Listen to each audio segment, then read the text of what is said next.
एक बार की बात है, कबीर नाम का एक जवान लड़का था। वह अपने माता पिता की इकलौती संतान थे और हमेशा अपने पिता के करीब रहे, जो एक मेहनती और प्यार करने वाले व्यक्ति थे। कबीर के पिता उनके हीरो और उनके रोल मॉडल थे और वह अक्सर कबीर को अपने बचपन की कहानियाँ सुनाते थे और अपने परिवार के लिए संघर्ष करते थे। जैसे जैसे कबीर बड़ा होता गया, उसने अपनी रुचियों और जुनून को विकसित करना शुरू कर दिया। उसे संगीत में गहरी दिलचस्पी हो गई और उन्होंने गिटार बजाना शुरू कर दिया। उनके पिता, जो हमेशा अपने बेटे की प्रतिभा को समर्थक करते थे, कबीर के संगीत के प्रति जुनून को देखकर रोमांचित थे और उन्हें इसे आगे बढ़ाने के लिए प्रोत्साहित किया। एक दिन अचानक कबीर के पिता को लाइलाज बीमारी हो गई। कबीर तबाह हो गया था और उसे लगा जैसे उसकी दुनिया उल्टी हो गई है। वह हर पल अपने पिता के साथ बिताता था, उनकी कहानियाँ सुनता था और उन्हें हंसाने की कोशिश करता था। उसने अपने पिता के लिए अपना गिटार बजाना भी शुरू किया।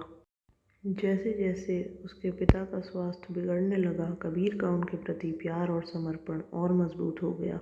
वह अक्सर देर तक जागता रहता, अपने पिता के पसंदीदा गाने गाता और उनका हाथ पकड़कर।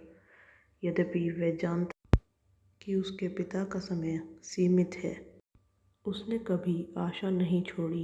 अंत में कबीर के पिता उनकी नींद में शांति से गुजर गए। कबीर उनके साथ थे, उनका हाथ पकड़कर उनके लिए गाना गा रहे थे।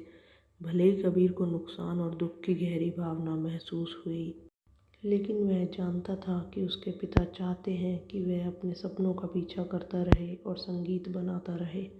साल बीतते गए और कबीर एक सफल संगीतकार बन गया, जो दुनिया भर के स्थानों में गा रहा था।